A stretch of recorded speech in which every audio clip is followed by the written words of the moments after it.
Hi, I'm Gayla Scrivener, ex-corporate girl and now work-from-anywhere adventure seeker. Creating a work-from-anywhere lifestyle isn't without its challenges, but those challenges certainly don't overshadow all the many benefits. What breaks my heart is seeing folks stuck and unhappy in a career and lifestyle when they want more out of life. I believe that we all have the opportunity to create the life of our dreams and earn a living in fun and creative ways to make our dream lifestyle a reality. You too can experience wonderful adventure and freedom as you live life on your own terms. In this weekly podcast, I share experiences when it comes to growing a lifestyle business through guest interviews, content marketing experience and perspectives, virtual leadership lessons, and I'll even throw in some travel adventures. My hope is through all the interviews, the tips, advice, and personal experience, you'll be inspired and motivated to keep going and creating your dream lifestyle.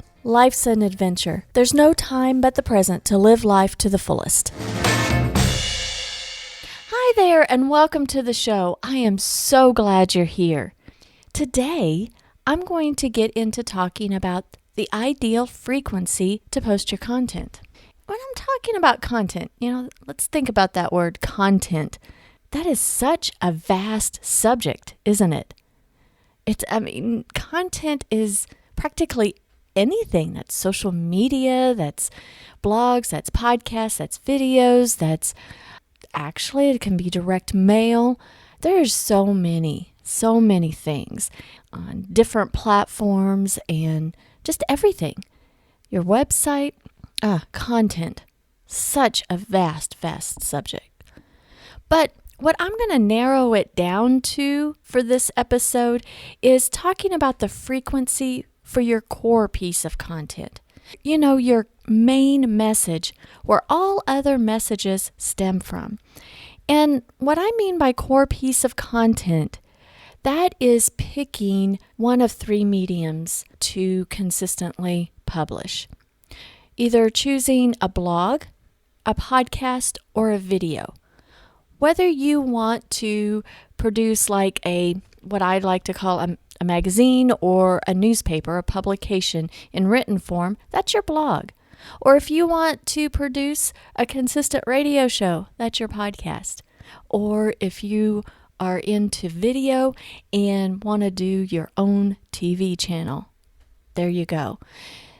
Getting into the consistent mode, consistently publishing.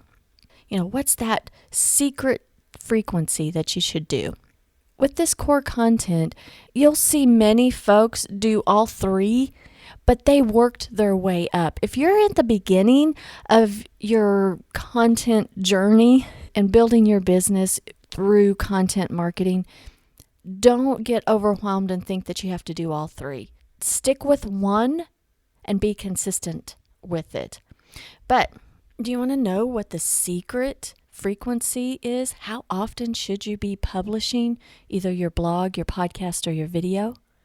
Well, hang in here with me for a little bit and I'll tell you. As my role of creative director, coach, and mentor in our content marketing agency, I know this to be true. No two clients are exactly the same. Their viewpoints, their goals, their perspectives, their missions, they're all individual. All, however, see the benefit of making sure to use the opportunities of the communication through online means to extend their reach and grow their businesses. Now, with that said, working behind the scenes for our clients, my team and I implement their strategies.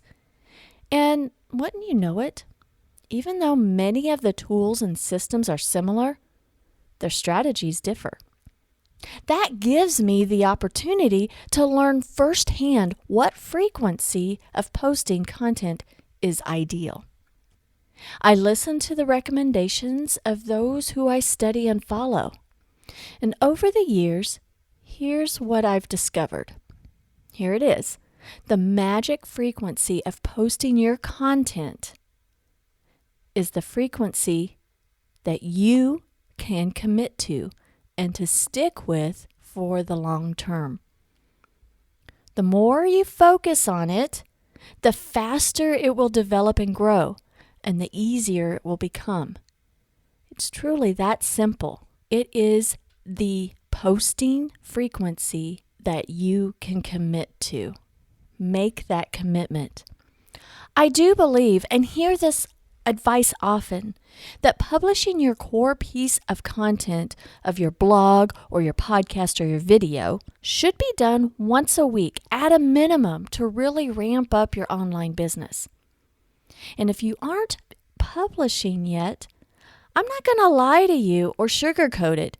Keeping up with a weekly publication schedule can be daunting and stressful. I've seen it many times. People get started with that frequency and then they give up only, just a few weeks later. It's easy to put off what you need to do to get everything together so you can hit that publish or schedule button. There's a lot involved with publishing a piece of work like a video, podcast, or a blog. And sometimes you wait until the last minute. I've done it myself. Sometimes you don't know what to say or write. Been there. Sometimes you get things down in writing or record an episode and you're not happy with the way it turned out. And it seems lackluster to you. And sometimes you flat out don't want to do it. It's a struggle. It's not always rainbows and unicorns, especially when you're trying something new. It is a struggle. And if you've produced content for any amount of time, you know what I'm talking about. I love what my friend Genesis Eeks says, and I've adopted the saying too. She keeps saying, "Oh, the struggle is real, my friend. The struggle is real." And it is true. And in my line of work, helping our clients behind the scenes implement their content marketing plan, I see different combinations of frequencies that work well with their plan. And what works well is when our clients commit to a frequency that works with them in their schedule and in their plan. Whether that is once a week, twice a month, once a month, or even daily. They've committed to it and they said, this is my number one thing that I will be consistent with. If you're waiting to have clarity before you start, you can have a strategy and a structure. It's great to have a plan, but if you're waiting for clarity before you start your blogging, your podcasting, or your video series, you might be waiting a long time. I think that when you start and you start to explore and you get into the rhythm of the routine, then clarity comes over time because you're exercising the muscle of actually getting it done and published. Now, I want to give you an example of one of my clients that even though out in the industry, it is recommended to do a weekly publications. I want to give you an example of my client and good friend, Jennifer Filla. She's the CEO and founder of the Prospect Research Institute. It's an online learning community that provides high-quality educational content in the field of nonprofit fundraising research. And she has been producing her podcast since 2015. And the first couple of years, she posted only a few times. But then, in 2017, her show, Prospect Research Chat Bites, really ramped up. And for her, ramping up was that she committed to a frequency of once a month. She uses her podcast in conjunction with her once-a-month blog on her personal brand site and her once-a-month company newsletter. And she's been publishing her blog and newsletter much earlier than her podcast. She has had these pieces of content ingrained in routine. And she's built on it over the years. And in 2017, Jen committed to this once a month production of her podcast. She had created a format for the show of guest interviews. And she has a system. And over the years, the system has been improved upon. And she has this worksheet and checklist, and she has delegated many of the pieces of production that she used to do all on her own. Well, she's delegated some of that so that she can just focus on her message and then build on that. Her systems and delegation didn't happen at the very beginning. Only through practice and commitment to the publication schedule did she commit to producing those things. And over time, the messages intertwined and clicked and had formed and is working even better for her. It's part of her foundation. And she has perfected her process and strategy. She's experimented with adding additional episodes even, bonus episodes, or trying to up the frequency. While others say that a successful podcast must be produced weekly to be beneficial and ramp up your business, Jen has found that her secret sauce in podcast production frequency is monthly. And she's sticking to it. Now, that doesn't mean that she's going to experiment in the future and shift her strategy a little bit, but she has been very stable in the monthly production. And Chat Bites recently was listed number 1 in FeedSpot's list of top 25 fundraising podcasts that you must follow. And that was last updated on, last time I looked, January 1st of this year.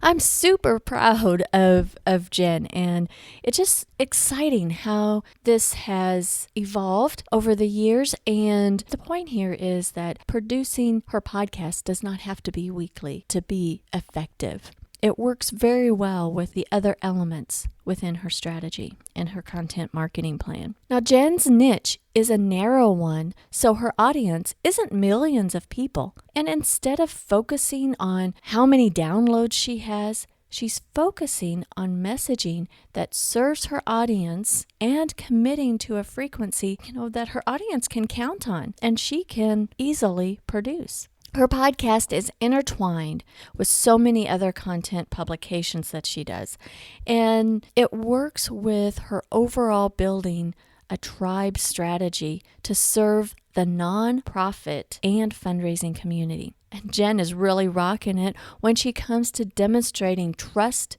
dependability, and authority in her specialty. She has become known in her niche. Micro-famous is a real thing. Micro-famous is awesome. We even have a blog post about becoming micro-famous in your niche over on the Scrivener Solutions website. If you're interested in reading that, then go into the show notes and there'll be a quick link on that.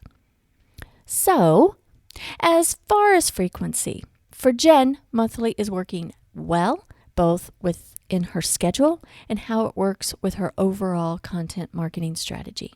For others, weekly is better because their strategy is different. And for me, when I started this podcast back in 2017, I decided that weekly would be the frequency. Now, there were times where I struggled with that frequency and dropped off the routine for short periods of time. But for the most part, I've made it a point to be faithful with the schedule. I choose that this podcast would be my core piece of content where other messages would stem from. Getting it all together and getting the process where it's easier and the flow is better has been work, and there's been a lot of experimenting. And over the years, I've been wanting to start something additional. I needed to really solidify my systems to where this podcast is systemized a little bit more. And so I had been thinking over the years, I wanted to produce videos for the Scrivener Solutions brand.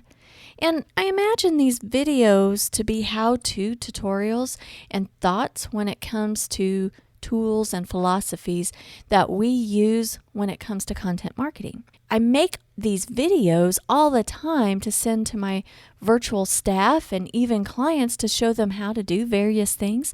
So I thought, wouldn't it be cool if I just publish those videos? Well, there's a lot of work that goes into the video production and getting those prepared, because there's certain things that I would not want to put on YouTube because there's some confidentiality type stuff. I'm showing people how to do things in their own accounts. And I don't want to show anything that may be confidential about, other people's contact information or what have you. And the videos that I was producing, on things like Loom for my clients and staff aren't, generic enough for the general public. And I'm just talking to them like they're in the room with me and using their names and the screens I'm showing them with all their stuff, which, sometimes shouldn't be shown. And the idea has been bubbling around in my head for a long time. And I tried a few videos over the years, and they have been very helpful because I can send some of those repeat questions over to YouTube, and that has been helpful. But with this podcast commitment that I set for myself, I really didn't have it in my priorities to put focus and really work on launching that YouTube channel until this year. Right now, for my two brands, my personal brand at GaylaScrivener.com and then the Scrivener Solutions brand, I'm really ramping things up this year when it comes to my overall content calendar. Here's what my frequency is set for this year. I'm going to continue this podcast weekly, and that is for my Gayla Scrivener brand. Then over on Scrivener Solutions brand, we're going to have a video that publishes every other week, how-to videos. And then on the opposite weeks at the Scrivener Solutions brand, we're going to have a blog posted. For Scrivener Solutions, there's going to be weekly content, but we're alternating from written to video. I can ramp up this way because I feel like I'm at the point that I have the podcast to the point of routine and systems, and I can divert some focused time to video and blog production for Scrivener Solutions. But the thing about the content for Scrivener Solutions, it's not all me. It's a team effort in this content creation for the company brand, as my team will be helping with that content creation. So I think it's just a lot to do if it's just one person. I've built over time not only the team, our processes, it becomes a team effort over time as you layer in new things. There is absolutely no way I could be producing all three, the blog, the podcast, and the videos at this frequency all by myself and do client work. No, there isn't. That's why you work up to that. If you're not there yet, that's okay. And I like weekly because I believe that works for me in my overall strategy. And you will have to find the frequency of posting that works best for you. And let's say you're new to this whole process, and you just need to take a serious look at what you can commit to. Ask yourself, what is the bandwidth in your schedule to devote to this process? If you're unsure which core piece of content you should start with, you're thinking, should I be blogging? Should I be a podcaster? Should I be doing video? Which one is best? And you probably have heard things like blogging is dead. So maybe you shouldn't be blogging. And then maybe you hear that podcasting is old news. But then you hear video is where it's at. And then you're just like totally nervous about doing video. You just don't know where to start. Here's my perspective. It's to forget about what others are telling you, which one you should choose as your core piece of content. Here's what you should do. Answer this question to yourself. Of the three, which would be the easiest for you to accomplish? Which one are you likely to stick with? If you're a writer, then write. If you find it easier to express your thoughts by just talking it out, then record your thoughts as a podcast. If you can express those thoughts and it's easiest to just record a quick video and you're okay to be in front of the camera, then do that. But you may say, hey, Gayla, if you're not a writer or you hate your voice or I'm not good at video, I'm not good or comfortable with any of them. I hear you. I thought the same thing.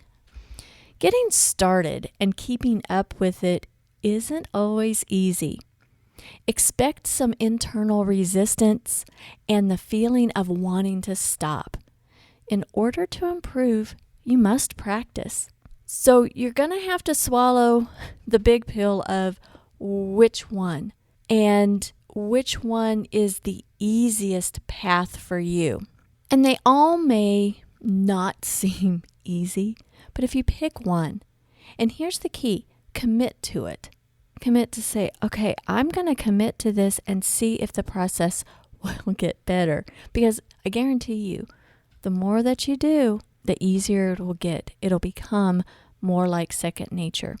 And ultimately, the best frequency in which you post your core piece of content stems from the goals you want to achieve, the focus you want to give, and the time you're willing to devote.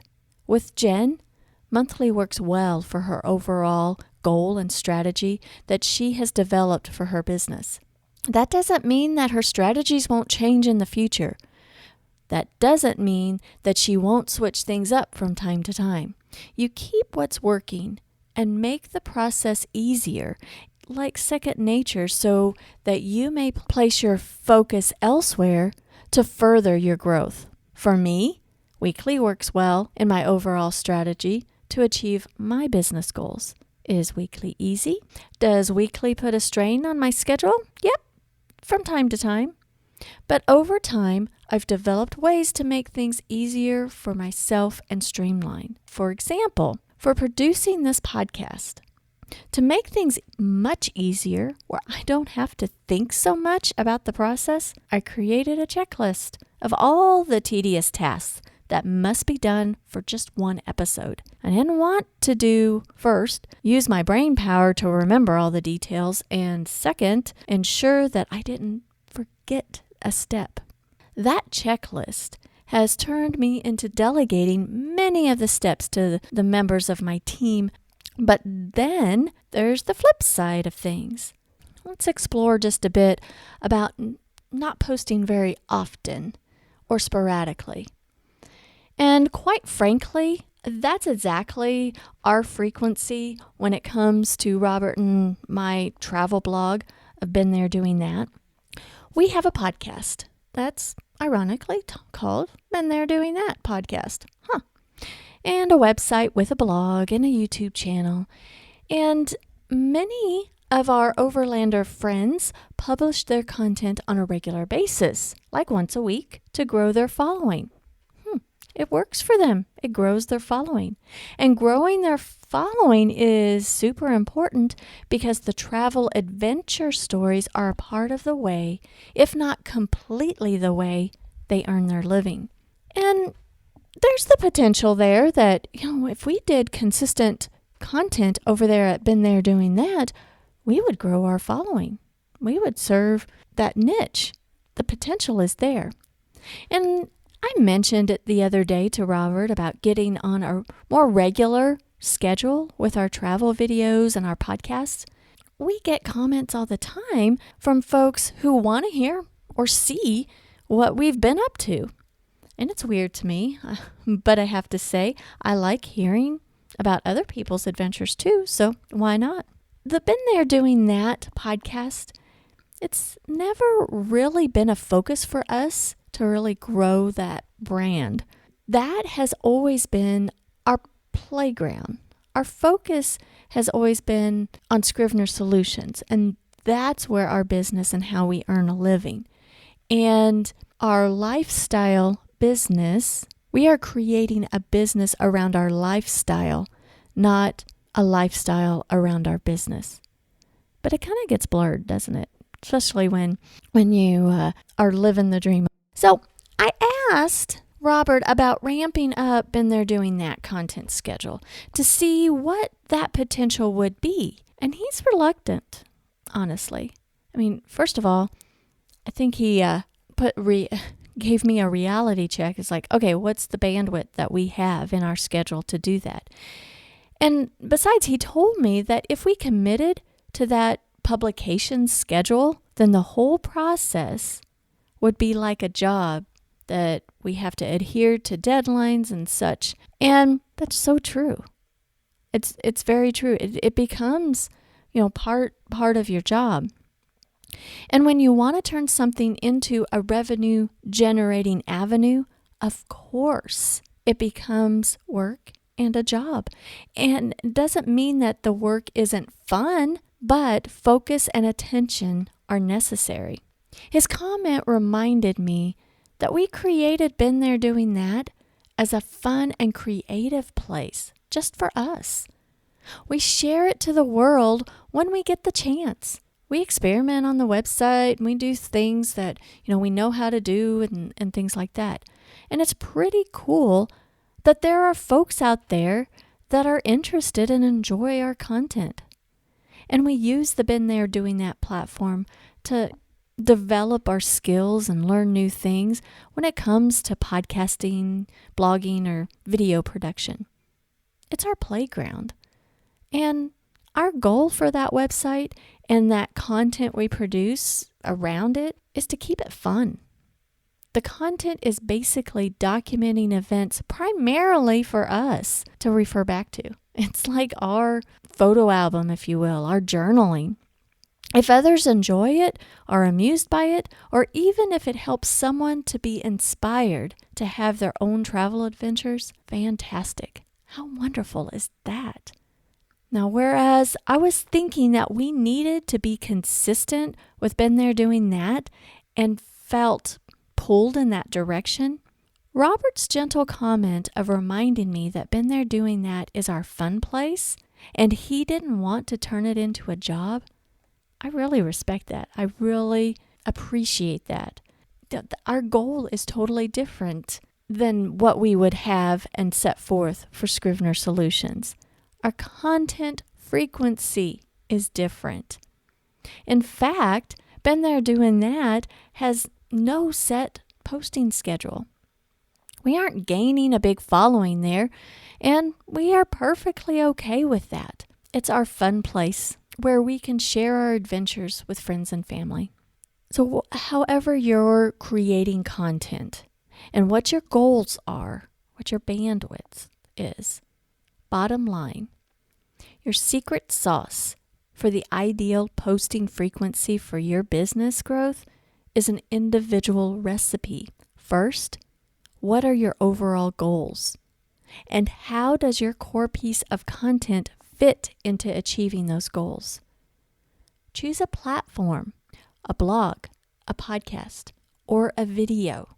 Choose. I know that, especially if you're first starting out and you don't know, or you say to yourself, I can't write, choose the path of least resistance, the path that is, of the three, which is the easiest. Evaluate your schedule and set a publishing routine. If you're building your business, you need to have a routine. For Robert and I, we're not building Been There Doing That to be a business. That's our fun place. We're going to be sporadic. It would be cool if we would build that like some of our other overlanding friends and actually produce income on that channel. And maybe someday we will, but that's not where we want to do it right now. But for Scrivener Solutions, we've got to keep on a publication schedule for our business. That's how you build an audience, is to have that consistent publishing schedule. And focus on remaining consistent with your publishing schedule, knowing that at first it may be a struggle. Working and honing your processes to become more efficient you'll be efficient over time.